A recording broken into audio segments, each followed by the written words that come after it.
Welcome to Pavan Billings podcast. Today our guest is Ashley Anjulan Kumar. She is Kids Self-Esteem and Confidence Coach. She's Master Parenting Coach. She's a somatic trauma therapy practitioner. She's SEL educator, social economical learning, SEL educator, and she's a yoga instructor. Let's welcome her. Thank you for having me. Yeah, thank you so much for sitting with us today and having the conversation. So with all these titles, what does it mean if you had to describe yourself in simple words? What would that mean? I help kids understand who they truly are, their inner inherent worth and value, and support them with their self-esteem and confidence. And I help parents improve and smooth out their family dynamics so they have healthier, happier, functioning, peaceful families. Sure. When we talk about happier and healthier family, what's the definition of it? I think that each person's definition of what happy means is personal, and it's based on your values. What do you value in your life, and are you living that? And how are you showing up in supporting your kids and your family to live that? So, for example, if responsibility is one of your values, are we being responsible for our thoughts, feelings, emotions, actions, behaviors? Are we showing that when we make a mistake? Are we saying sorry? Are we apologizing? That's being responsible, right? Another value, my top three, I'm giving you my top three values. So number one is responsibility and accountability. Number two is leadership and personal growth. So am I showing up as a leader? If I want my children to have healthy self-esteem, am I working on that myself? So what kind of leadership am I showing? And then for us, our third value is loving connection. So how do we create what happy means in families is, are we living in those values? And how are we coaching and supporting our children to develop a life rooted in those values? Yeah. Yes. When we say happy, does it mean that you are not getting mad, you cannot be angry, or you cannot yell at your kids? Does that mean being happy?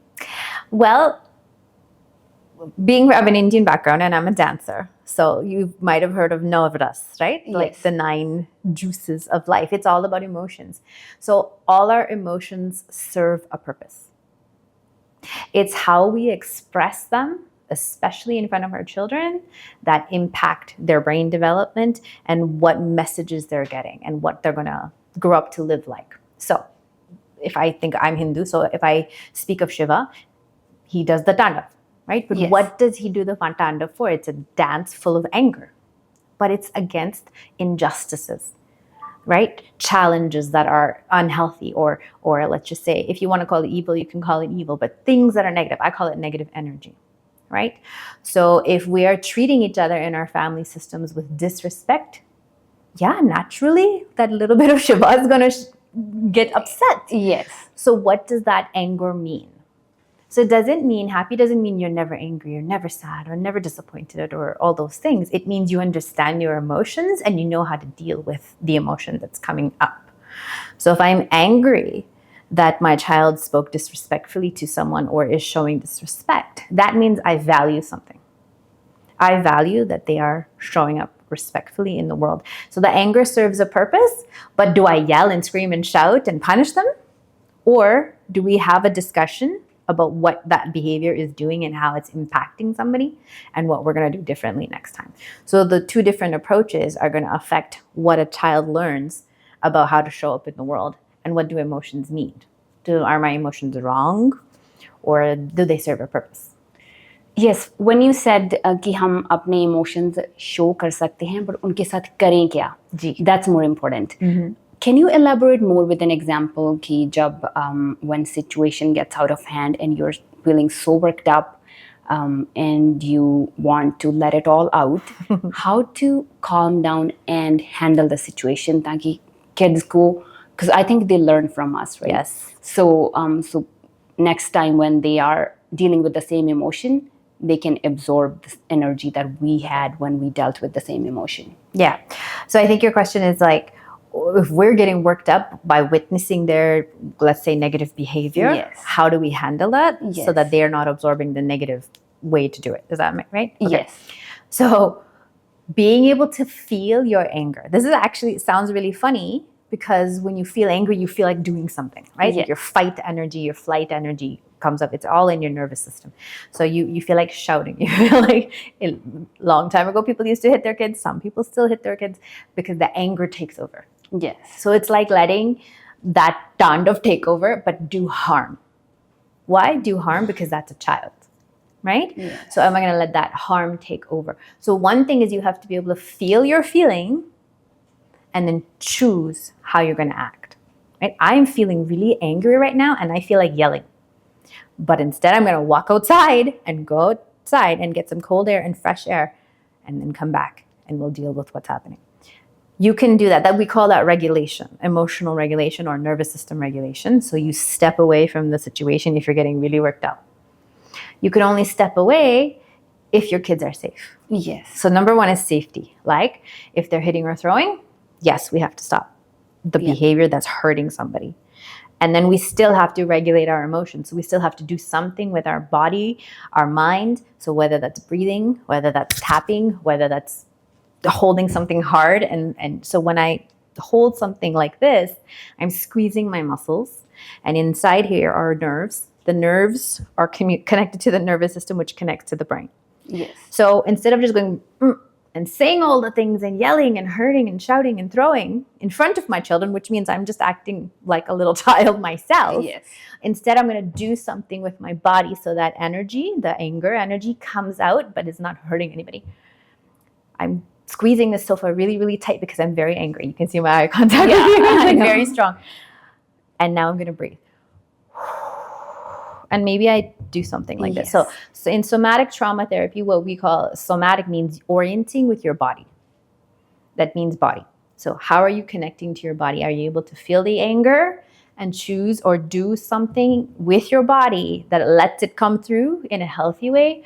Or are we reacting and just shouting and hitting and throwing just like our child might have been doing, right? So holding something hard and releasing your negative energy actually helps. Because I think I know sometimes when I'm so angry at my daughter and I'm like, oh, yeah, that's natural. For some people, it's natural. Yes. Yeah. For someone who might have grown up with parents who react, like the first thing they do is yell at the child who's doing something, they would have learned that habit. They would have learned that's what my parent does. That's what my body knows as what we call familiar. I've seen it. My body has absorbed the message. Yes. So that's the natural thing that comes out for a lot of people is to shout or yell and sometimes to hit. Yes, for sure. Yeah. So when we talk about self-esteem, what is self-esteem in kids? If you can also explain in Hindi. तो self esteem क्या है कि हम अपने बारे में क्या सोचते हैं, क्या महसूस करते हैं. What value do we give to ourselves and what is our sense of worth? कि हम क्या हैं दुनिया में, right? And what do we mean to our family? How are we perceived within ourselves and within the community that we are closest to? That is knowing our truest self is knowing your self-esteem. It's to have self-esteem and it's to be connected to that every day. That is what self-esteem is in everybody. But of course, I work with kids, so we work on that with the children through the coaching that I do. Yeah. For the kids, what are the signs of low self-esteem? How do we know that they have low self-esteem? Because they're always struggling with something. So how do we know that's low self-esteem or that's something that they need help with? Right. So some signs of low self-esteem are you're hearing negative self-talk, right? So like if your kids come home and say, I am not good enough, or I don't think I will be able to do this homework. Is that low self-esteem? Homework might just be a homework struggle, purely. So that's a struggle. That's a not struggle. low That's not self-esteem. necessarily a self-esteem. It's when you start to hear a regular pattern of the child saying, I can't do it. I can't do it. I can't do this. I don't know how to score a goal in soccer. I'm never going to be able to score a goal. So they start to have these thoughts that are very strong. Like, I can never do it right. I'm never going to be a good soccer player. I should just quit. So a lot of negative self-talk. They're saying, I'm not pretty enough. My hair is like this. So they're picking themselves apart physically, what they look like. And you're hearing it often. it's called negative self-talk, and you hear it often and it's a pattern, they're likely struggling with some self-esteem issue. So it could be about their looks, about their achievements, and what else? There's identity. What have they decided of who they are? That's a big part, right? Like not just what you achieve or what you look like, but who am I? Am I good enough? Am I strong enough? Am I smart enough? The identity we have of ourselves is part of self-esteem. Sure. And self-talk. What can parents do to build the self-esteem? Oh, so much. So much. And also the parents, let's talk about that first. What can parents do to build it? Well, a few things is, I touched the microphone, sorry. Yeah, no worries. A few things that parents can do is notice how much corrections and criticisms you're using with your children. So, having grown up in the Indian background, everybody's telling you to do something different. Always telling you what you should do differently, how you should do it, how you should be, from basic things to how you should sit and stand, for girls especially, to how you should do your hair. Like, there's always people telling you. These are called corrections. That means how you've done it is not quite good enough, right? Criticism means you're playing soccer, for example. You talked about soccer. And instead of giving you positive feedback, like, I really saw your effort, I saw how you were trying, we're like, okay, good game, but, and instantly there's 5 corrections. You should do this next time, you should be like that, you should kick harder, you should pass more often. And then the child doesn't really hear the positive feedback, they mostly hear the criticism. Okay, so before we go ahead, how do we know the line between teaching them and being too corrective and being too criticizing? How do you know the line between it? Because you're telling them something, you're teaching them. And then when does it become too criticizing or too correcting? Yeah. You're going to see an effect. You're going to see an impact, right? So if we are, and this is what I talk about as a parent coach, attunement. Attunement is, are you noticing what's happening in your child when you're speaking? So if you're speaking and you're giving feedback and you think you're teaching, but the child goes like this, they've dropped something in their physical signs. There's physical signs that are going to show they're starting to. So many things could be happening. They could be checking out, like, I'm not listening, right? Or they could stop paying attention. They could stop paying attention. They could start internalizing, like, whatever, I'm never going to be good enough, right? Because they're hearing the correction so often in throughout the day, right? That means you're doing it too much. You're doing it too much. You're going to start to see, if you see openness, like, okay, I'm interested in what you're having to show me and tell me, you're likely okay. You're likely on a healthy path, right? So how you say a correction or how you think you coach and teach, I would offer parents to say what you saw. I saw XYZ thing happen. I'm curious, what was going on? So, like, if you're in the situation where you think a correction has to be made or given to the child and it's a teaching opportunity, start with what you saw. Ask what was going on at the time. Instead of saying, you should not have done that, that was bad, this is all that stuff. What was going on? Maybe they were tired, maybe they were hungry, maybe they were upset from something that happened before. We don't know all those pieces until we kind of look into their world, what's going on for them. Then after what you hear them say, they're going to feel heard. So feeling heard, जब कोई हमारे बात सुनते हैं तो हमको अच्छा लगता है, right? Like, it feels nice inside that somebody is listening. That somebody hears me. They're not just jumping in to tell me. Feel valued. Yes. So when they feel heard, like, you ask them what was going on for you. They feel heard, then they're going to be more willing and ready to listen to what you have to say. So if you're going to teach, if you're going to correct, listen first, give them a chance to express, and you're actually listening, not just ready to say the next thing. Then they're going to feel heard, their nervous system, their body's going to be calmer, and they're actually going to hear what you have to say to teach or to coach or guide them on. Yeah. So what if they come home and say, so and so didn't want to play with me because they said I'm too annoying, or So and so, okay. yeah, or somebody pushed them and they fell, and then you don't know the difference because you were not there. So you don't want them to get bullied. So you don't want them to be like, it's okay, that's fine if they pushed you.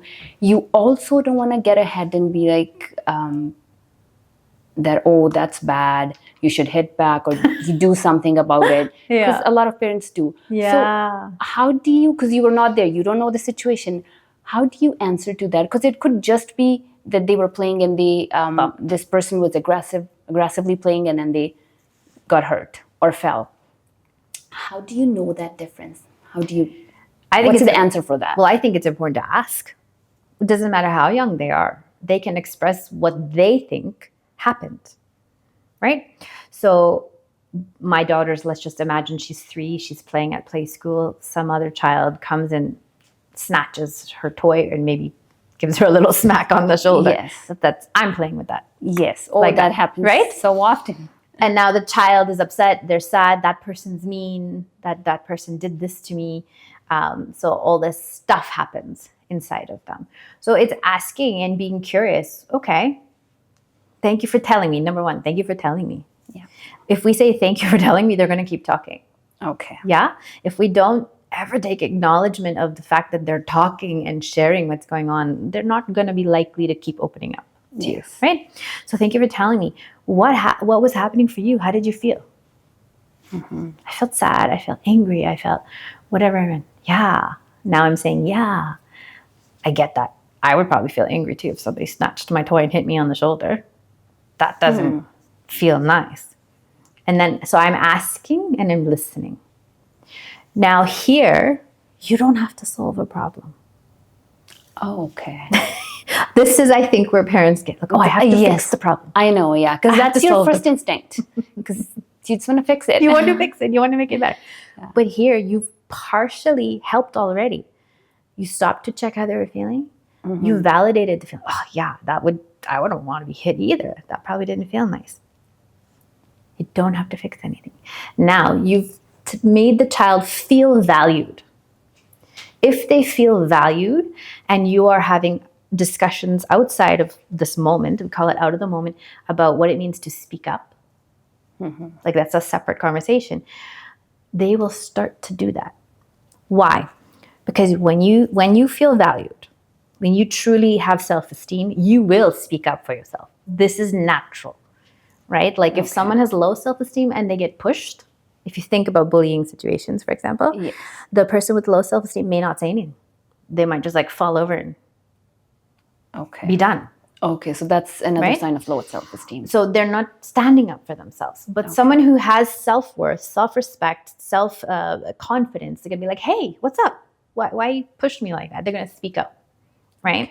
So there's a difference in how the child reacts. Now, you have to have those conversations away from the moment, but in the moment, you don't have to fix anything. You just have to show the child that didn't feel really nice, and validate their experience. And then you can ask, if you want, you can ask, do you want solutions? Like, do you want me to help you? Or do you just want a hug, a comfort? Okay. Right? Because they don't want the parents to fix everything for them. Because when the parent is jumping in to fix the problems that they're encountering, they start to believe, I can't fix it. They start to believe somebody else has to fix all my problems. So I'm coaching a family right now where this has happened. Okay. The mom is a full-time mom. The parent, the father is working full-time, and the mom is a fixer. Okay. Like that is her default way of operating. When the child is showing sadness or discomfort or frustration, mom has to, like from a young age, mom has been jumping into, okay, let's do this. Okay, let's be like that. Okay, let's fix that. Let's go get this thing. Okay, we're going to go get this thing to fix your hair, whatever the problem is, right? If the toddler has a hair problem or something, we're going to find a solution. But it's mom doing the thinking. It's mom doing the action of fixing the problem for the child. So now the child goes, well, there's a few things that happens. I don't have to fix anything. Somebody will do it for me. Yeah. Or I don't have the confidence to do it myself. So I become helpless.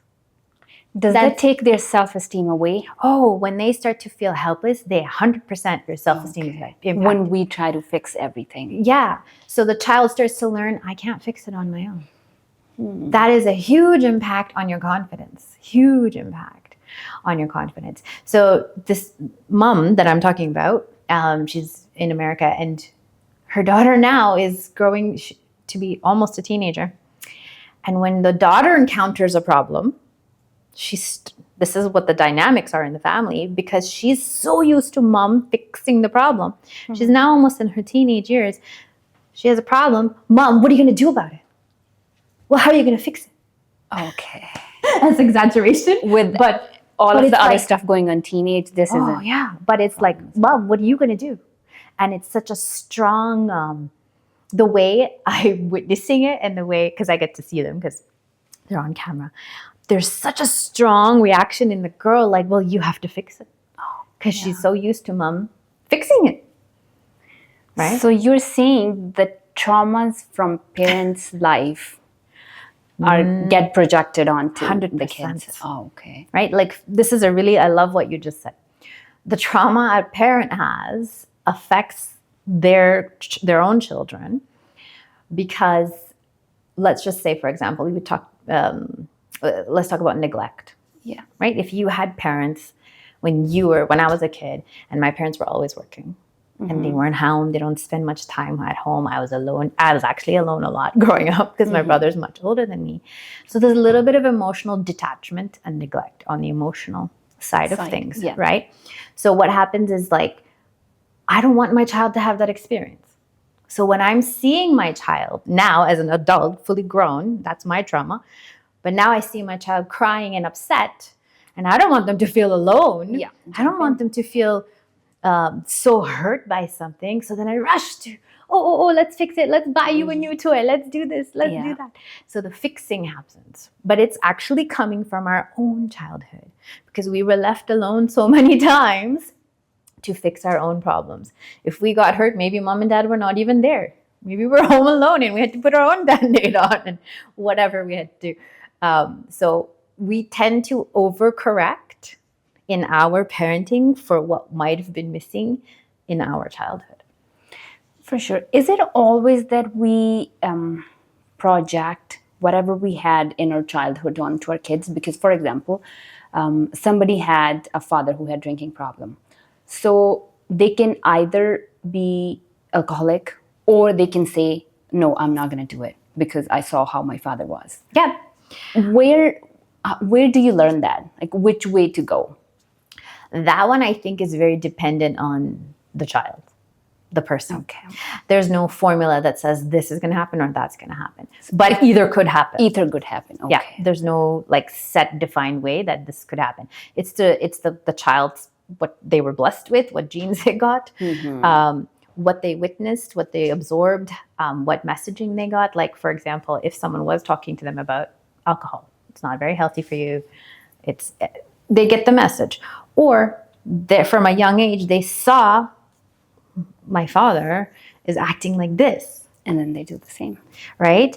I don't want that. They learn from a young age what feels safe, right? Like yelling when you're drunk at your family feels very unsafe. So I won't do it. That could happen. It also could be that my body knows that. That's very familiar. And our body will always default to what's familiar. It's like a habit, right? Like, you brush your teeth with your right hand. You don't think. You just do it. So my body is very familiar with the experience of witnessing yelling when you're drunk. Yeah. So that feels really familiar. I connect with that. Yes. You know, when people say I always date this category of people. So it's that. There's a familiarity that we are more easily drawn to naturally. Like, it's a brain and nervous system thing. We have neural pathways in our brain. And it's like walking a path. The more you walk the path, the more worn out the path gets. Yes? So if you're walking on a field and there's one path, most people will walk on that path. They won't go and make a new path. Yeah. That's the pathway. So the neural pathway means it's easy for me to do. I don't think about it. It just happens. So for some people, it's subconscious. They don't know they're falling into the same patterns their parents might have had, even if they didn't want to. And they don't have any control over it. They can, Okay, they can. if they get support. For sure. So you also coach parents. How much do you have to work on parents' trauma in your practice when it comes to helping the children? Every day. Every day. Oh my God. Every day, because trauma changes the brain. It fundamentally changes the brain. It changes your baseline, the chemicals. Like, for example, your cortisol is a stress hormone, right? Yes. Your dopamine, your serotonin. Dopamine and serotonin are your feel-good hormones. So if you have elevated cortisol, which is your stress hormone, and you have a lower dopamine and serotonin, your baseline for stress is already lowered. So little things can set you off into a stress pattern. Okay, so lower baseline means you would be stressed easily with little things. Lower of Your bar good is low. hormones, let's say, positive hormones, and higher of the cortisol, which means your body's already sort of adapted to that. It just lives like that over time. It doesn't happen like this. It happens from, let's say, from childhood through to adulthood. You've just had a very stressful life. Your body is naturally going to adapt to living like that. Higher stress, lower feel-good hormones. So it takes more effort for someone like that to lower their stress and increase their feel-good hormones. Okay, so you set your bar too low. No, you don't get to set it, unfortunately. It automatically It gets happens. there. Yeah. So people with trauma, you're already set up for that. So you might be more triggered more easily. So as an example, you watched your child get hurt and you were neglected in your childhood. That's a trauma. Okay. So your reaction to the crying child might be quick to fix. But let's say, for example, my husband, he has trauma, but he doesn't have complex trauma. Okay. So he can watch the child cry and he won't feel disturbed. He'll be like, okay, I see you're hurt. And he can maintain presence. He can be present without basically like feeling a panic that I have to fix it. Without being triggered. Yeah. So yeah, we talk about that every session with all the parents. With all the parents. So yeah, I think it's so important to fix the traumas of the parents before we go to the child. Right? It's kind of like you're doing it together, honestly. Because most of us don't even know we have trauma until you really sit down and think, was that a traumatic life experience? Some people don't know when they're triggered. So they don't even know how the trauma is affecting their triggers. So healing your adult trauma is often happening alongside with raising children, which makes it tough, but you can't wait until this is perfect to do this if you already have kids. Yeah, because they're going to keep They're growing. there. Time doesn't stop for you. No, time doesn't stop. So you keep working on yourself, which is one of the things I said parents can do is work on your self-esteem, work on your traumas, work on getting the support you need to heal some of those pieces. And life is still going to keep going. We're still going to be raising kids. So they're happening in tandem. So how do you find the difference between genuine self-esteem and overpraising? Because you're clapping for your kids all the time. Does that help with the self-esteem or that's overpraising? Clapping for your kids all the time, yeah. Yes. That can cause a lot of challenges. So Later in the life, right? yes. And it has different pathways that it can go down. So when you're overpraising, and because I run a dance company also, I've witnessed parents do this, like have a big reaction to Yes. Yeah, they do a chore. They are looking for appreciation. They need their clap. yeah. Yes. So what does it do? So the brain can do lots of different things when this happens. But when we're overpraising, depends on the words we're using. So if we're using a lot of evaluation language, like "good job, amazing, you're such a good girl," they get like a magnet, really strongly attached to that. Okay. So what happens is we get a strong need for approval. You know, like when you post something on social media and you get likes and you check how many likes you get. Yeah. And then we're comparing likes. I got 100 likes on that, or I got 2 likes. So we feel deflated when we have less approval, and we feel happier per se, or more satisfied, let's say, when you have more likes. So that's your need for approval or your urge to seek approval. So when children are regularly hearing that kind of evaluation language, good job, you're such a good girl. Like when we're giving those evaluations on who they are, they get attached to that. It starts to define who they are. Two things can happen with that. I need approval. I will always be doing things for approval. I have to perform really, really well for approval. And the other side of that is, if I don't get approval, what does that mean? What does that mean? I'm not good enough? And then it creates the opposite effect of too much praise and too much approval. So my offer to parents is focus less on those words. Focus more on what you're seeing. What are you seeing? For example? Observation. I saw how hard you worked on that. I saw your effort. When I was struggling with this myself, when my kids were little, because I grew up with everybody saying, good job, excellent work. Yes, that's very natural for us. Natural, right? Yes. But what they're praising is the outcome. They're not praising what effort it took. They're praising that, oh, you did that nicely. You did that really good job, so I'm focused on you. Let's say it's a painting, right? Painting. Such a good painting. And we're talking about the painting. We're not talking about the process of painting. I saw those strokes you were making and the colors that you chose. Oh, those colors are so bright. I feel happy when I look at the colors. Now I'm talking about the process of that experience versus you did a nice painting, right? Same with like soccer. You played well, not that you won. Yeah, right? well, yeah. Or evaluation maybe like, good job, you won. Yes. The opposite, or not the opposite, I guess the less evaluative one, the more observational one is, I saw you were working hard during your game. I saw you were passing. But it's how I'm saying it, right? Like, I saw you were passing and I give a thumbs up or something like that. When I always struggled with my kids with all of this, when I couldn't think of words and only the good job was coming to my mind, I know, yeah. I used to say, skills. You got skills. Look at those painting skills. I saw your soccer skills. I would say that. Skill, I taught them when they were little what skill means, like to be able to do something, the process of doing something, right? So I would say, I saw your soccer skills today, but I'd say it like that, excited.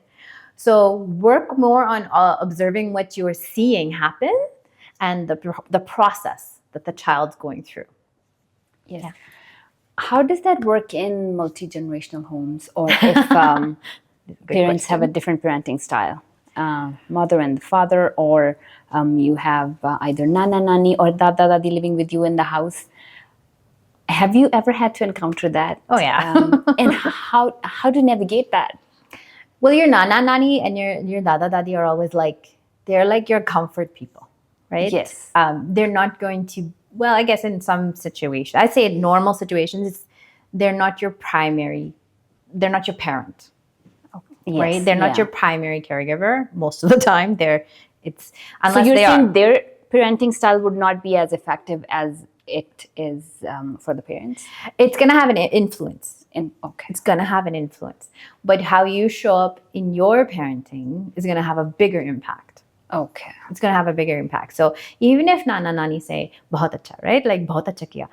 That's still an evaluation. Like how well you did on something, your outcome was good, right? That's mostly what you hear in the multi-generational homes. But that's okay, because you're not mom and dad. There's a different experience with mom and dad in a multi-generational home, let's say even a South Asian multi-generational home, where you are the people I look up to make a definition of who I am. What does that mean? If you think I'm lazy, I'm going to start to believe I'm lazy. Okay. As an example. That's what I mean by definition. So if you are not saying those things, evaluations, judgment is like you're lazy, and we're not doing that. Instead, we're saying, I still see dishes in the sink. So I'm not saying you're lazy, you didn't do the dishes. I'm saying, I see dishes in the sink. Okay. And then I might do this to my kids. Yes. Let's go. Let's get the dishes done. But we're stating what we observe instead of giving it a judgment or an evaluation of what they did. So our nana, nani might say, bahut acha se saaf kiya. Right? Like how you cleaned it so well. Yes. And you are saying, I see you did the dishes. Not that my nanny will ever praise dishes. They don't praise dishes. No, they don't want. They're like, why are you letting them do that? Yes. Why are you letting them do dishes? Oh yes, for sure they will say that. And yeah, how do you get them to listen to you from the dishes? So if you're asking them to do, so this is your duty. You're going to do these chores. For example, my son, before he goes to sleep, he has to check all the garbages and take them out. Nice. And then no, but then I have to remind him every night. He's like, "Mommy, can you remind me?" I'm like, "No, we're gonna have to figure out a different way." How do you get them to listen to that? And even if I say this needs to be done, he would still keep doing his stuff. He would still keep building the Lego, and then he forgets again. Yeah. Okay, so there's a few things. How old is your son? He's 9. He's 9. Okay. So there's a few things. Some children struggle with transitions from a preferred activity. You would too, actually. I will say this about all humans. If you're doing something fun and interesting, you don't really want to stop. Exactly. Right? Oh, that's true. Right? You don't really want to stop. So younger kids, like their brains are not fully developed until past age 25, by the way. Yeah. Children's brains are still under construction until past age 25. So now that feeling of I don't want to stop what I'm doing because it's fun is even bigger. But it's bigger in a small body, which is hard, right? I know. So I don't want to stop. Now, there's different ways kids will react. They will shout, I'm not doing it. Some people will just not hear you. Right? Yes, yeah. Keep playing because it's not a preferred activity. Yeah, they know that we're talking. They know we're saying, but then I think it's selective hearing. They just don't. They tune out. If my daughter yelled something, he knows it and he answers to that. Yeah. That's funny. Not funny. Yeah, I mean, yes, it is and it's not. Yeah, exactly. So a few things. Giving them transition warnings. What does that mean? Okay, I see you're playing with Lego. I'm going to put a timer. I use a lot of timers in my home. We're putting a timer on, 5 more minutes of Lego, then we're doing the garbages. Okay. Now, I use a visual timer because my son can see the timer going like this. Tick, tick, tick. Yeah. We don't do that with someone with severe anxiety, though. Okay. But we're talking about just in a normal scenario here without severe anxiety as a challenge. So I can do that with my kids, for example. We can use a timer beeps. Okay. And when the timer beeps, you still say, okay, time for garbages. They may not still, because I have to stop something fun, get up and do it themselves. Time for garbages. So that's one way to support them, for task follow through we're talking about. The other way is make it visual. Make you can some kind of chart. I have so many in my home, and I try different ones to see which ones work. So for what works for our family is using a whiteboard. Okay. 5 minutes Lego, garbages. Okay. If your kids are not reading, you draw a picture. It doesn't have to be a fancy picture. I just go like this, garbage, or put a G for garbage, right? And then we have this other board where we put tasks. The tasks are already pre-made as Velcro, and I just stick it. And they love touching it and putting the Velcro. So when they're part of it, they're taking ownership of what they're doing. So what does that mean? I give him the Velcro pieces. Okay, Lego, clean up. Maybe that's garbage. Yes.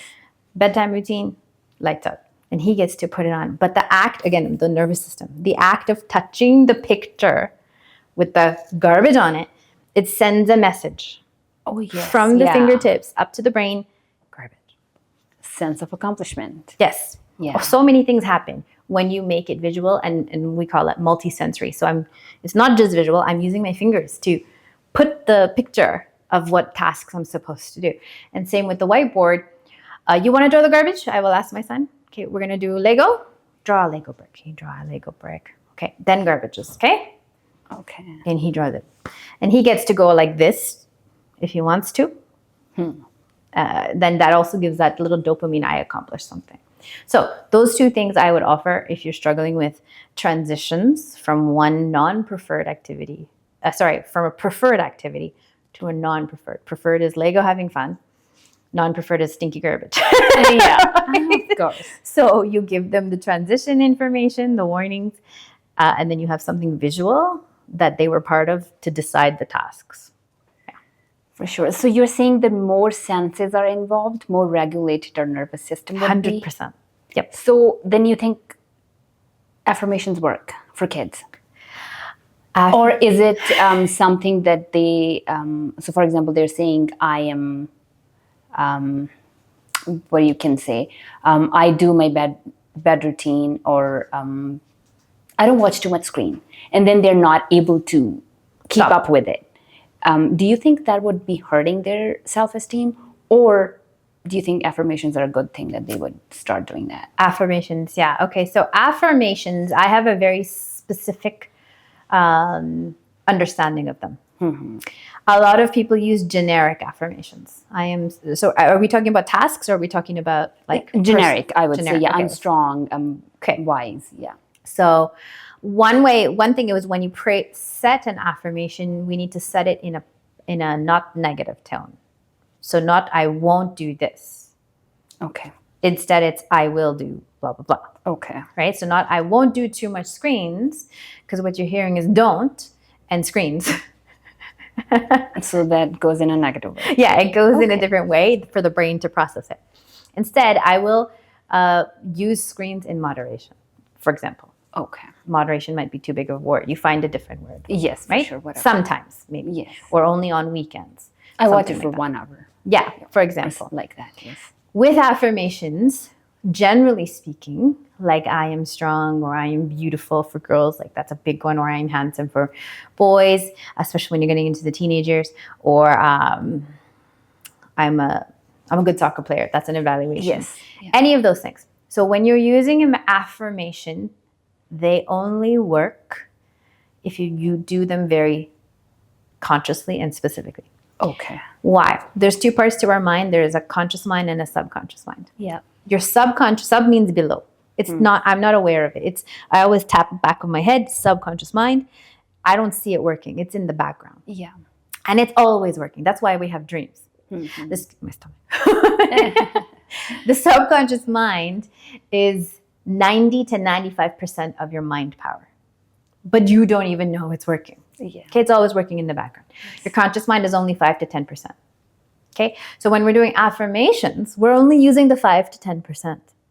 And we're saying, I am strong, consciously. I'm aware that I'm saying that sentence, I am strong. Now, that's okay, but here's what happens.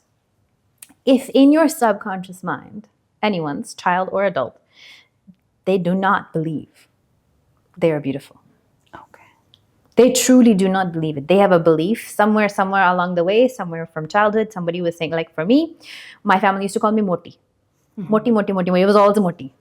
Okay? Oh, that's It's so much common. in our community. Very yeah.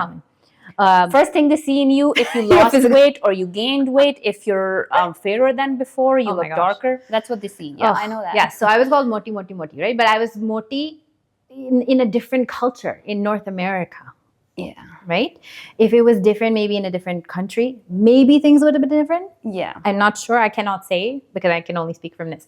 So if I believe I'm not beautiful, and if I learned somewhere, you can be Moti and also be beautiful. Exactly. Right? Yeah. So if the child learned I'm Moti but I'm beautiful, that's great. Yeah. But if somewhere they learn that I'm Moti but that means I'm not. Only thin people are beautiful. Somehow they learned that. Maybe Dadi said it, maybe Nani said it, maybe mom and dad kept talking about somebody else, or they're seeing it in magazines, which is social media, all this stuff. So they've decided Moti means not beautiful. The brain has done that. They haven't done it themselves. It's just happened. And the subconscious mind goes, I'm not beautiful, right? That's the belief. I'm ugly. So my brain power, 95% of it is saying I'm ugly. And I'm saying with 5% of my brain power, I'm like, I am beautiful. My whole body goes, Yeah. no. That's not what we think. That's not right. That doesn't feel right. Nope. That doesn't match up with what I believe. So it doesn't connect. It doesn't work. That's why I don't believe in like blanket generic affirmations. And people make a lot of money from these, like selling affirmation cards and things like that. But when you say an affirmation, you have to have some level of buy-in. Buy-in means, can my subconscious agree with it? Even a little bit, that my subconscious can go, okay, maybe that's possible. So if I'm struggling with thinking I'm not beautiful and I'm saying I'm beautiful, and it doesn't work. I did this. I have done this. Okay. I did affirmations I learned when I was a teenager, probably for 10 years. And Probably after 10 years, I was like, this doesn't work. And I threw the paper away. Okay. Then I learned it's because I kept telling myself things my brain didn't even believe. Okay. So you have to believe it first. Even a little bit. Before you put it into your subconscious. Right. So you say it like this instead. And this is how I actually do it today. I am working on this is how I say it, and then I'll give you a kid's version. I am working on noticing my beauty each day. So what am I saying? I am working on and I am noticing. Yeah. That's how I say it, because I can work on it. Yes. My brain goes, okay. And I'm noticing, okay, yeah, you notice stuff all the time. So my brain, my subconscious can go, yeah, that could work. Okay. For kids, it would be something like that also. I'm working on believing I'm beautiful. So if someone is struggling with their self-image and they're not thinking they're beautiful enough just the way they are, that would be something they could say. I'm working on believing I'm a beautiful person. Then the brain can go, okay, you're working on it. I can do that. I can work. Right? So it has some evidence because you've done some work in your life since you were born. You've done some. You've worked to stand. You work to eat. You work to do all the things. So it has evidence that you can do something. You can do things. So when you say working, even though it sounds like work, the brain goes, yeah, you can do that. The subconscious. But if you just say, I am, but your brain's like, disconnection happens. Yeah. The disconnection. So that's when affirmations stop working. Okay. Okay. Well, yeah, that was really good to know. To say the same thing, but in a different way that connects more to your subconscious. Yeah. No, that's really good. Yeah. So before I forget, you were saying that the timer thing does not work for the anxious kids. Why is that? And what could be the impacts? So anxiety can look like so many different things. One of them can be time anxiety. So I'm running out of time to do what I want to do. I'm running out of time to play Lego. And I want to play Lego. Okay. And I don't want the time to end. And now I'm looking at the time. But I'm not enjoying the Lego because I'm looking at the time. Like, how many more minutes? And I think a lot of parents do operate like this. Like, okay, we have to get to school, right? Okay, you got 5 minutes. You got 2 minutes. You got 1 minute. Yeah. But if you have a child who has the tendency for anxiety, that can make things worse for you. You can end up having a big meltdown with a child at it's 8:10 and we have to be leaving the house in 5 minutes, but we keep saying the time. We need to go. Time is running out, and you have a timer on. And they're seeing it get less and less and less. Yeah. It can create a big reaction in the body. So what do we do? Because I do that. Okay, you have 10 minutes. We're going to get out the door. So how do you make those mornings more peaceful? Not even peaceful, more manageable, because they're eating and they take forever to eat. And they're talking to each other, and then they keep talking. And then, okay, put your shoes on, put your socks on. How do you deal with that? Yeah. My kids take forever to eat also. Yeah, how do I tell them, no, you're going to be late for school? Because I read somewhere that kids' minds do not work like our minds. They don't understand time. They don't. They don't understand time until it's urgent and we have to go now. I know. So number one, we were talking about extreme anxiety. So if someone has a lot of anxiety, then the timers and these time warnings, they can backfire. Okay. If we're talking about children who are they're not dealing with severe anxiety, it's still okay to use a visual timer. It's still okay to give transition warnings. What the challenge is how are you reacting? Okay. So I can still say, okay, see the difference here, okay? Okay, 2 minutes and we're going to get our shoes on. Yep. Or, okay, 2 minutes and we have to get our shoes on. Okay. 2 minutes, guys, 2 minutes. That's different energy. Different energy. Yeah. But if I state it like a fact, 2 minutes and we got to get our shoes on, okay? They still might not do it, but I've not increased the anxiety in the person because I'm maintaining my presence, my composure. I'm not going to let my anxiety take over and run the show, if that makes sense. Yes, yeah, it does. And then you're saying, how do I actually get there? Yeah. To stop talking and eat. Sometimes you have to experiment, honestly. Like I started to tell my daughter, she loves talking. And she talks and she loves being chatty. Mine too. She knows this and she says, I'm so chatty. Yes, so happy. Yeah. My daughter's teacher, she's like, the kids she sits with, she's the leader and she's always talking. So like I have to tell her, I'm talking, stop. Yeah. Yeah. Yeah. So I even experimented with her. Okay, well, if we're gonna talk, I'm just giving you a protein shake for breakfast because eating is not happening. I know. But if you're drinking something, you can talk Exactly. and drink. And it goes Right? and finishes quickly. And it finishes quickly. Oh my God. So we've experimented with that. But what happens is when they start playing games and talking, then I actually do for myself. This is more for me. I'm like, okay, one of you come sit with me in the kitchen while I'm doing lunches. So they actually bring their chair. They don't like it. Kids do not have to like your boundaries. But if we know, and one of my values is, this is why I do it, and this is why I'm confident doing it, responsibility. Right? So we are responsible for doing our tasks and getting to school on time. Okay. Now I use grace, so I'm not going to be like, okay, I'm not that parent. Like I'm okay being late. What I want them to develop is responsibility and respect for time, generally speaking. Oh yes, yeah. Yes. So with that value, I'm very confident saying, okay, one of you come in the kitchen because I see chattiness, the observation. I see a lot of talking and playing games. So one of you, and I will usually pick because I'm seeing who's doing the most talking. Yeah. One of you comes be with me in the kitchen and I'm doing lunches. So they bring their chair. It's like one of those IKEA chairs, slightly elevated so they can sit at the counter while I'm chopping and doing some lunch stuff. Yes. So I actually do separate and they eat faster because now they're not right across a different table and talking to each other for so long. So that's how I deal with it because I don't want to isolate anyone. I don't want to punish anyone, but we still got to do the thing, right? So I tell my kids this too. I'm like, one of our values is responsibility. And if you're not showing it to me, like if we're not being responsible, mommy will be. So we're going to do this. Now, that goal here is not a punishment. The goal is a logical consequence. So I had to separate my logical consequence.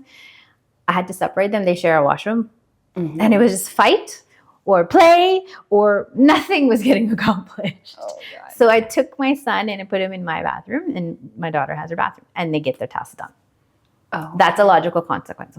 This is not working, we're going to do this. We're going to try this.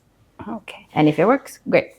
So that happened with me. So you tell them, okay, you put, for example, they're in the winter, they're getting ready for school. They know where their socks are. They know their gloves and everything.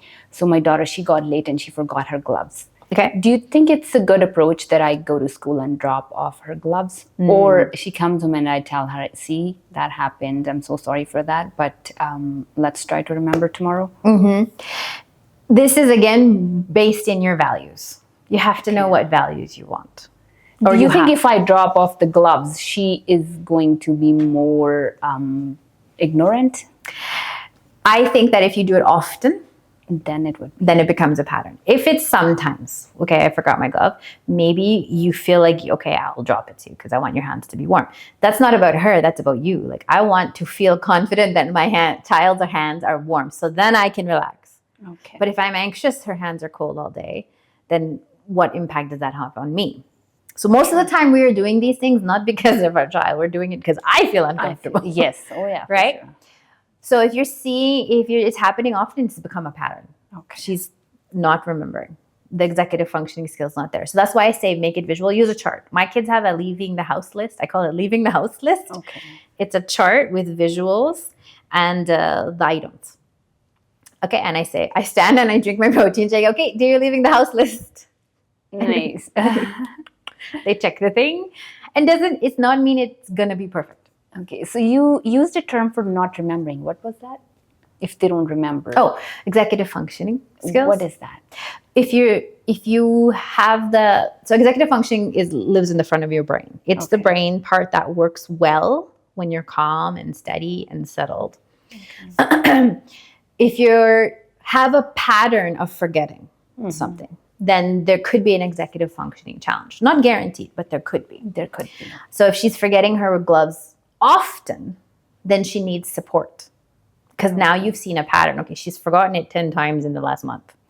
She needs some kind of visual reminder that she actually uses to remember her gloves. Or we put the gloves in the backpack. So you find a different solution because executive functioning for that piece of her life is struggling right now. Okay, so it could be caused by anxiety or... Yeah, it could be caused by anxiety. It could just be caused by morning rush. Like rush, we gotta go. School's gonna start, you're gonna be late for school. And the brain's processing all these things and it forgets. But only when it's a pattern, then you'll know that we need to do something different, if that makes sense. Yes, yeah, no, for sure. And how do you find the difference between disciplining and punishment? Do you think for every mistake or for most of the mistakes, there should be consequences? So if you don't do this, screen is gone. If you don't do this, you don't get this. So punishments will never work. Okay. That's good to know. It's proven because by science. a lot of parents think that if we don't punish them, that's going to ruin their whole entire life. Yeah. There's a word for it in Hindi, but I'm forgetting what it is. No, punishments will usually backfire. Okay. In many ways, punishments can backfire. So when we were little, we were punished, right? Yeah. Oh, yes. But what it created was fear. You were not operating from, as a child, I'm going to be responsible and I'm going to go do the thing. You're operating from, I hope mom and dad don't get mad and yell at me or hit me. Okay. So you comply out of fear, not because I want to become a responsible person. It doesn't actually build any skills. So punishing doesn't build any skills. It doesn't build the skills. So I'm not remembering because my brain is building good, healthy executive functioning skills. Oh. It's remembering because I don't want to be yelled at or hit or shouted at or punished if I forget my gloves, as an example. So how do you discipline them? So discipline, the word is disciple. Disciple means to be a student of, which means to learn. Okay. So the person who's being disciplined is learning. So discipline works when there's learning happening. Okay. Learning does not happen when there's yelling, shouting, and punishing. Okay. Why? It's because yelling, shouting, and punishing creates fear and it activates the nervous system into protection. If we had to say that in simple terms. Simple terms. Yeah. So there should not be any consequences? No, there needs to be. Okay. Yeah. 100%. There's logical consequences and natural consequences. These are the two things that I use to operate on. Punishment is you hit your brother, now I'm taking away your iPad. That's a punishment. Okay. Because it makes no sense. Hitting your brother and the iPad have no connection. Yeah. There's no logical connections. A child doesn't learn anything.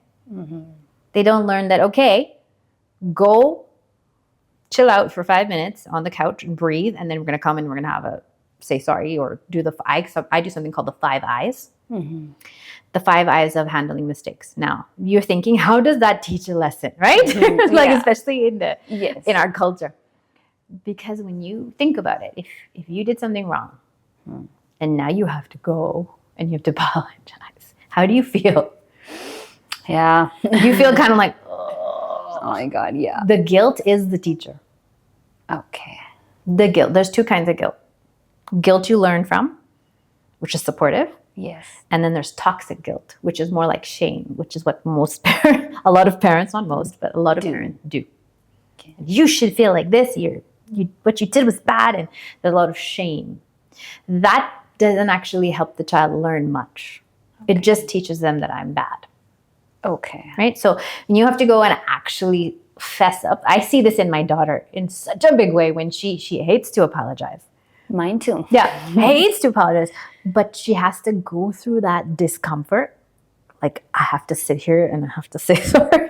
Okay. And it's not forced. I said, do not say sorry. That's natural. Yeah, do not say sorry if you don't mean it, because it's fake. Don't. Sorry. You need to. Yeah. Not like that. Yeah. There has to be a sense of like actual, I hurt someone. Okay, so do you think those 5 minutes would get them ready and feel the guilt naturally? And then Depends what they're doing in the 5 minutes. Okay. They just go on a screen and they're not processing anything. Of course. But the feeling of having to apologize is enough to make a person not want to do it again. Yeah, no, for sure. Because it's a yucky, like, oh, yeah, I did something and it upset somebody or broke something. And that in and of itself is your teacher. That's the point of discipline, is disciple, right? But some people force their demand their kids say sorry. So they don't learn anything other than, okay, do what my parent says. Okay. This is why you can end up in adult relationships where they can't say sorry. They don't know how to say sorry. The spouse or the wife or the husband. They cannot, because it just, no. Like, it's too activating, because they were demanded when they were a child to say sorry to somebody over and over again. So no. They never learned that natural way. They don't feel how they have impacted someone. Okay. Yeah, so it's like lowered empathy. When you demand an apology, you lower a child's ability to empathize. So the 5 I's that I teach for mistakes with kids is you actually go through the process and you do it nice and slow, because then your brain is working. You're not just reacting. And you actually have to think. The 5 I's makes the child think. It goes, okay, I'm sorry, I did. We have to remember, what did you do? And how did it affect the other person? Mm-hmm.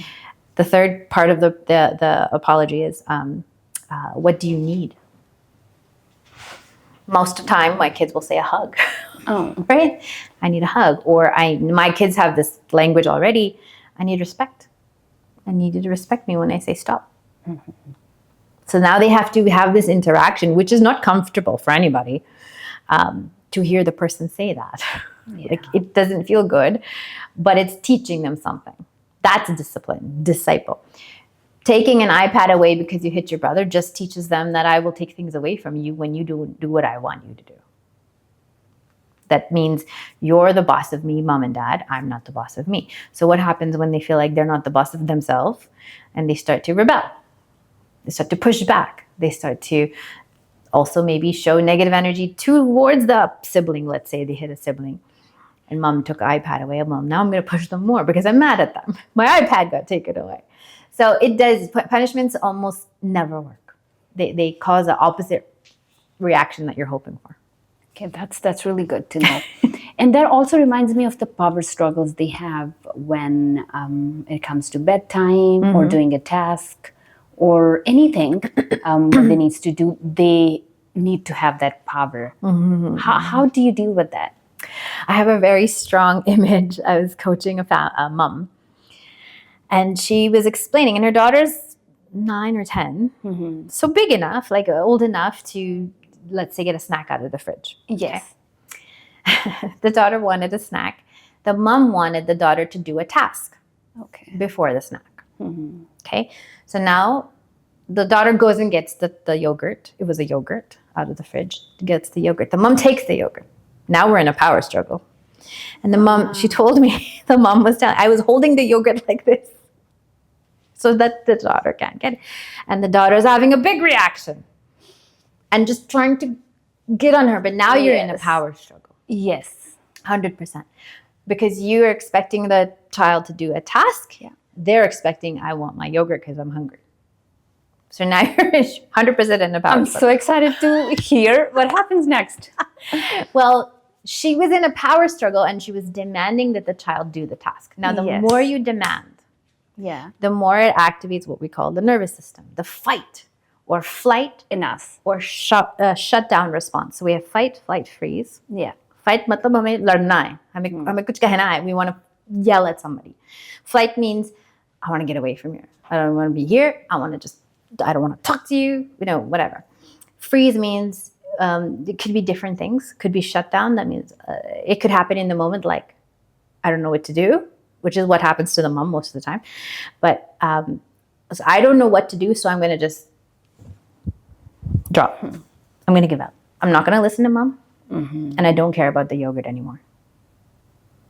So the opposite effect has happened. I'm not going to do the task, and I don't care about the yogurt because that's what my daughter does. Yeah. It's done. It's like, okay, I don't want any of this. I'm not going to do that, and I'm not going to do that. Yes. Yeah. So it creates a very, very challenging dynamic. So one thing is you have to be aware you're doing it. Do you notice when you're in a power struggle? Because if you keep staying in the power struggle, it's going to make the situation worse. The behaviors are going to get bigger, or the child's going to shut down, like we talked about. Okay? Okay. So one thing is making agreements with your kids and making it visual. I already talked about making it visual. So she wanted a task completed. Okay, I know you want a yogurt, right? If you're holding it here, you're telling the child, I'm bigger than you. I can do whatever I want. Yeah. Okay, yeah, I see you want a yogurt, except that there's this task that needs to be done. Task first or yogurt first? I'm flexible. So this is how I operate as a mother. So you give them a A little bit choice. of power. A little bit of Yes. power. I give them choice. Yogurt first, 5 minutes task, less words. Did you notice what I was doing? Yes. I wasn't doing long sentences. Yogurt first, 5 minutes task. Keep it simple. They will probably pick this. And I have to be okay with it if that's what I choose. Otherwise, I can hold a boundary. Task first, then yogurt, okay? Now, that can create a power struggle. If you know your child has a tendency, you have to give them a little bit of buy-in. Buy-in, again, means what agency do I have? What choice do I have? Is there any, do my parents even see me? Do they understand that I'm hungry, right? And then I want a little snack, then I'll do the task.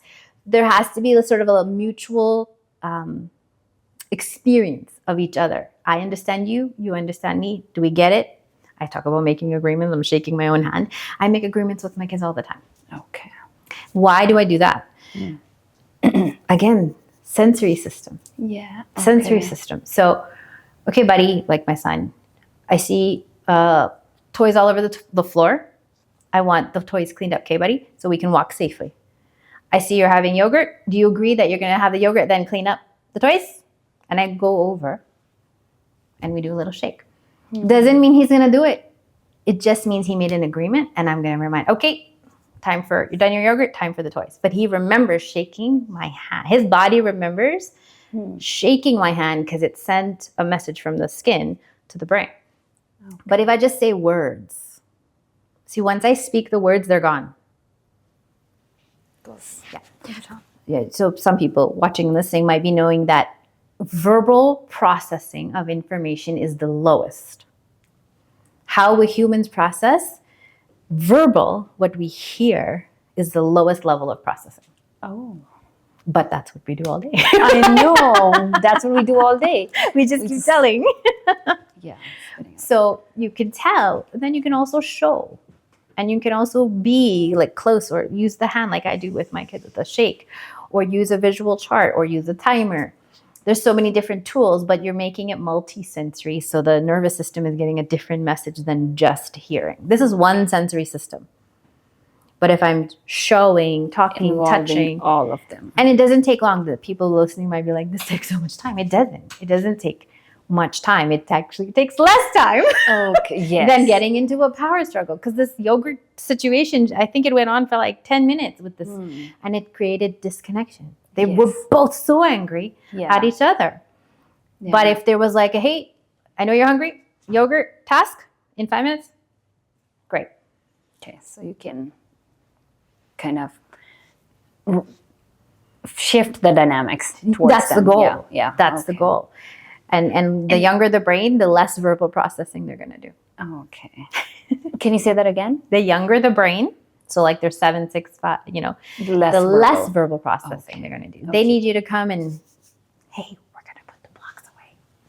Right? Eyes, heart, body, I'm close to you. Maybe I touch your hand, and maybe I take your hand and show you some blocks at 3 years old or 4 years old. I've used so many senses instead of shouting from the other and put the blocks away.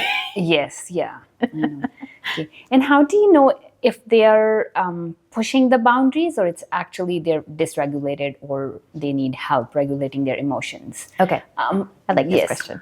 How do you know that? Number one, they're supposed to push boundaries. Okay. Good to know. You set the boundary, they're going to test it. They're going to test it. I'm going to say most of the time they're going to test it. Unless do you stand your ground, or you again shift the dynamics? If the boundaries, so if you have too many boundaries and too many rules for everything, it's going to be very difficult for you and for the children. Yeah. So when you have boundaries, you have to decide again, what values am I protecting? Okay. Yes. So value for number one for me is responsibility. And one of that piece of that is safety. So safety is like always number one, right? Is there a boundary because it's not safe if you do something or not do something? For example, like brushing teeth. Maybe one night you could skip, but we cannot skip brushing teeth every night, because then it becomes a gum disease problem. It's an actual problem, right? So pushing the boundary is how they, there's so many reasons they do it, but I'm going to say one reason, okay, is how they test for containment. What does that mean? Do the people around me have enough presence and strength to hold The boundary. the boundary? Okay. Because if you keep pushing and the boundary changes, and the boundary changes, and the boundary changes, there's two things that happen. They learn I can get the boundary to change, and there's no safety. Why? Because things keep changing. Things keep changing. It's not safe. One day it's this, one day it's that. I cannot count on this person for anything. They keep changing their mind. They're not being consistent. Okay, consistency is the key. They're not being consistent. And so when I talk about safety, I mean mental, emotional, and physical safety. Okay. Physical, everyone understands safety. Your mental and emotional is very, very important. So I don't know the story from from Hinduism. I can't remember who it was, but they prayed that Ganga comes to the earth to nourish and wash away the sins of the people on earth. And again, I don't remember the characters' names. Okay? But Ganga said to the devotees that, well, I'm very powerful, because Ganga is a rushing river. Yeah. I'm very powerful. Who's going to contain me? Yeah. And when I think of Ganga, I think of like lots of feelings rushing, flowing, Yes. right? Lots of feelings. Who is going to contain me? And so Shiva said, I will contain you, and I will he put Ganga in his hair, and then so Ganga could just softly trickle instead of rush onto the earth. And if Ganga rushed from the heavens to the earth would be destroyed or flooded. So Shiva said, I will put you in my hair, and you can trickle down to earth. So what does that mean? Containment of this. In this case, it's feminine energy, like emotions, all the stuff. Okay? But it's containment. So in the same sense, if I'm a child and I have all these emotions inside of me, and you're putting a boundary, but you keep changing the boundary, I'm not feeling safe. I'm not feeling contained. Are you going to show me your strength? Not mean, not rough, not aggressive, but are you going to show me your strength that you can contain me, even if I don't like your boundary? Can you contain my emotions and not take it personally? Can you be present enough to not say hurtful or harmful things, even when I don't like your boundary? That's what I think of.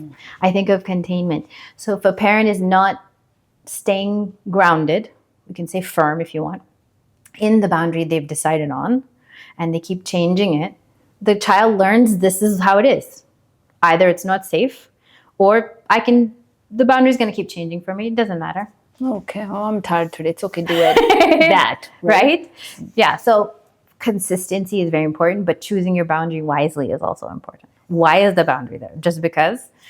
Or is there a real reason the boundary is there? Okay. Or not because we had so many boundaries, so we just want to do it. Yeah, no, for sure. So it's we have to look at the boundaries that we're putting on, and then standing our ground. Standing your ground. And what are the boundaries rooted in? The value. What are you trying to teach? We talk about discipline. Boundaries teach discipline. As long as they're grounded in some value, like responsibility or safety or connection or leadership, whatever it is. Yeah, and we also don't want to stop their growth with too many boundaries. Yes. Right. Absolutely. Again, same family in my head, but the mom grew up with a mother who corrected her a lot.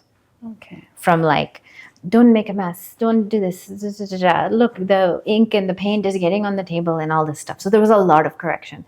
So she learned to do that with her kids. Oh. There's a lot of correction. But now, because I'm coaching the child and the mom as well. The son is afraid.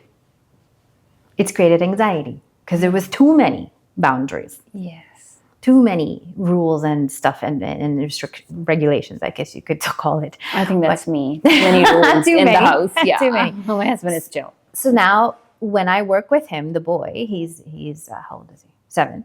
So he's the same age as my son. Even cutting a piece of paper, you can see how anxious he is of cutting it wrong.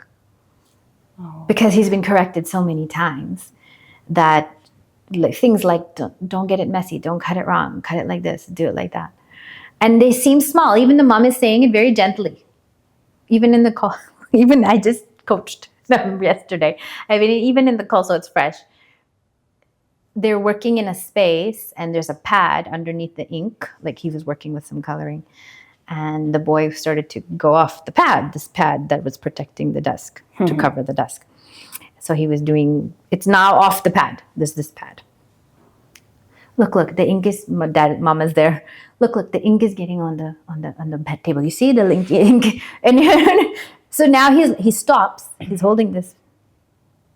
And there's a fear. Sense of fear, yeah. Like, do I keep coloring?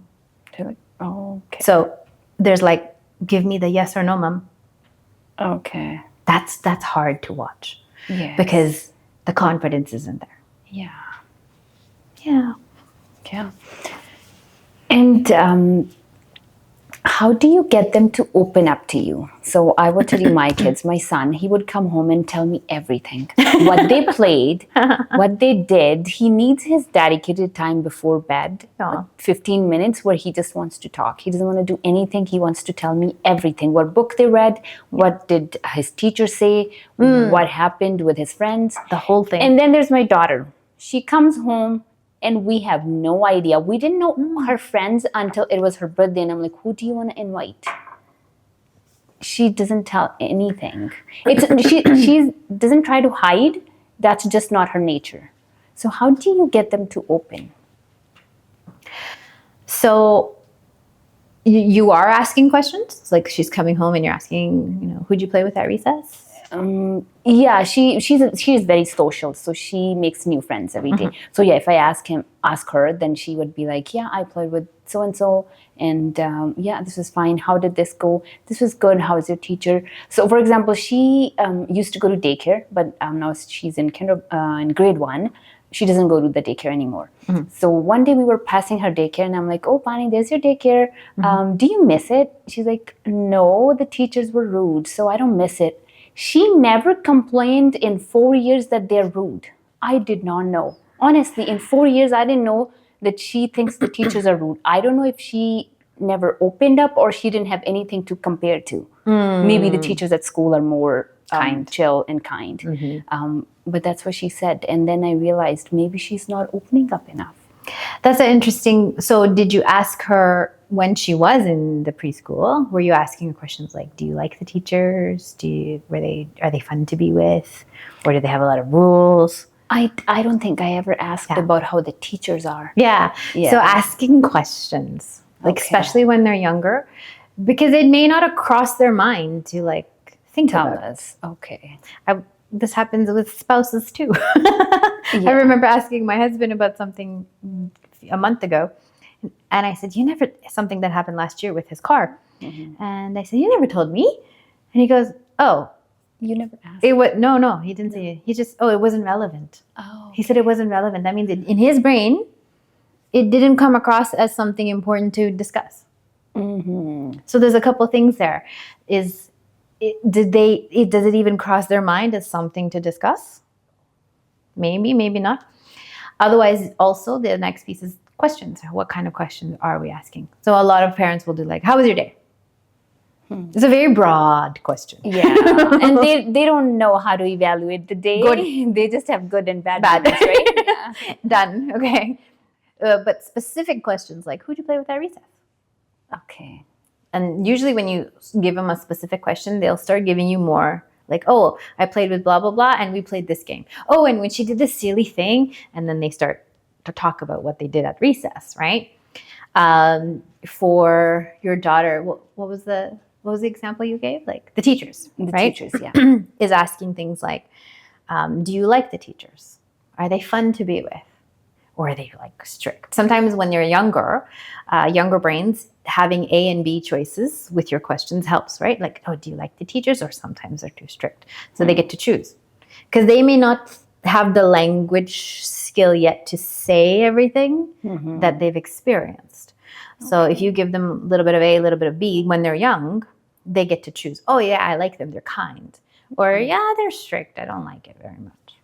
right? Yes. But it's the do quality you of always questions. have to do that? Do you, or she's going to develop those skills, or she just have a different personality where I have to put more effort? One thing I was going to say about that piece is as she gets older and you don't see sort of like an opening or talking, there's a few things that, one of them are you modeling talking and sharing? So I think a lot of parents think that their kids are supposed to talk and share. And I think a lot of parents have already come to parenting with this idea that my life is my personal life and I don't share anything. But I found, since I work with kids, when you tell them what's going on for you, they connect to you. They relate to you.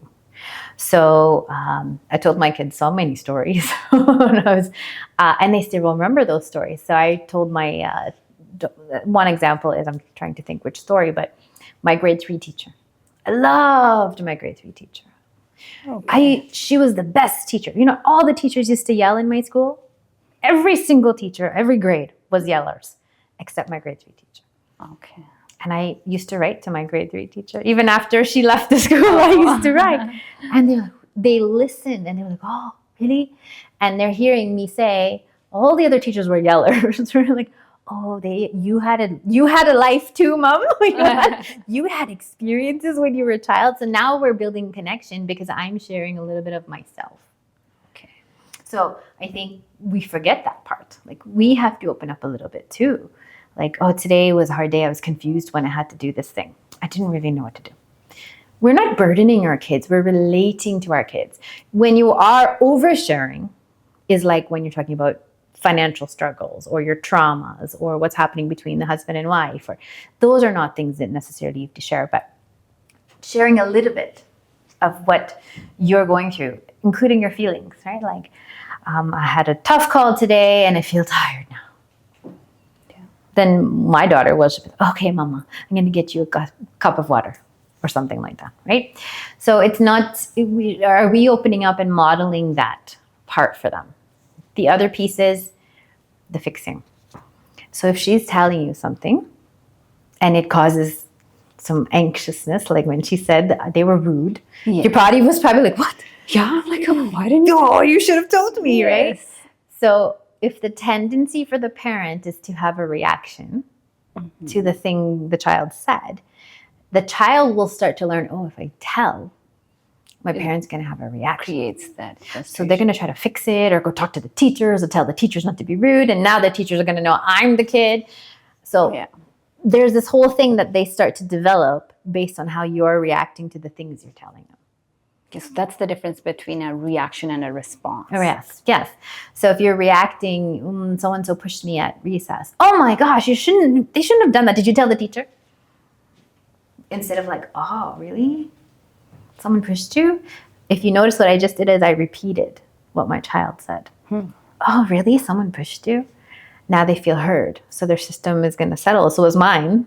I'm going to settle. Like, oh, that must have hurt. Did you get hurt? But I'm not like, oh my God, why would they do, like the reaction is not so big.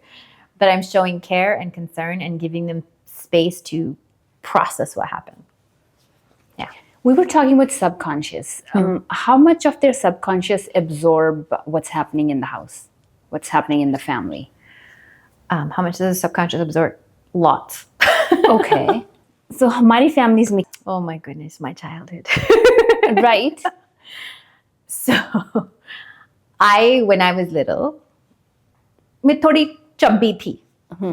But when I look at my pictures, I was a kid. I was normal, natural, round, little bit chubby cheeks. Okay. I didn't say anything unhealthy about that. But my family, they used to call me Moti, but they also thought it was cute, but they never called me cute. Okay. What they used to do is, because I like to dance, I love Bollywood music, they would tell me to dance. Because you look so cute. Because oh my God. Dance.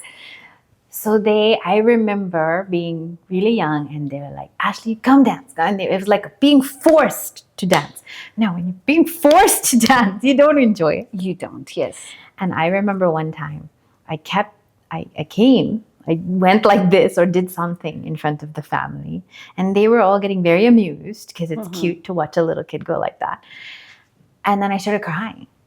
And I shouted, I said, don't tell me to dance. Don't. I remember, it's a very clear memory. Even though everybody was enjoying it, you just didn't like that. Okay. Because I was being forced to instead of being able to like express how I wanted to naturally. So don't tell me to dance, because I was also shy. I was a shyer kid also. So I remember running. I said, no, don't tell me to dance. And I ran down the hallway and I started crying. The problem with that one was when I ran, they all thought it was funny. I was crying and they were all laughing. That was a very tough experience, because you can see that was maybe I was 4, but my brain and my body still remembers the feeling of that experience. So this putting on a show, I think some kids like to. My daughter loves to show things she's created, her art, her games, her poetry, everything. Sometimes I have to tell, okay, let them talk to the adults too. Yeah. And my son is less. His personality is, I'm just going to play my cars and toys. Don't tell me to do whatever. Things for other people, yeah. Don't tell me this. And so we never have, because we understood that that's not serving any purpose. Yeah. There's no purpose to me telling my child to perform if he's not feeling confident in that. You can build confidence. He can go to dance classes. He can go to wherever to build skills and confidence. But if he's not ready, why would I force it? Yes. It's like your boss telling you to go out and go dance in the middle of the floor because he feels like it. Yeah. You would never want a boss like that. No. Yeah. So it's not something like, I know it's often done. I was done to me as well. That wasn't done to my brother, funny enough, but it is done in some cultures. And if they're fine with it, okay. If you know it's causing pain and hurt, why would we want to continue? Don't. Yeah. Okay. So I have one-line questions, some of them. One parenting myth that you like to bust. That good parenting means fixing and solving problems for your child. Okay. One habit every parent should start today. Stating observations more often and reducing judgments and evaluations. So stating what you see. I love the colors in that painting instead of good painting. Okay. One phrase that they should stop saying today. I think again along the same line of good girl, good boy, good job. That was a bad job. Anything like that. Because you're telling them if you're a good girl, that's who you are. And if you ever do anything bad, You're bad. Oh. You're a bad girl. Yeah. now you're a bad girl. Yes. This is, and children in there when they're younger, it's like literal, right? Like, yeah. Sure. One phrase that they should say more often. I think if you want to build connection with your children is, I enjoy being your mom, or I enjoy being your dad. Oh, that's such a nice phrase, right? Yeah. I think that's what they're looking for. Yeah. Okay. Thank you so much. I think that was it for today. There's a lot more to learn. Yeah. But thank you so much for sitting with us today. And No taking the problem. time. Thank you for having me. Yeah.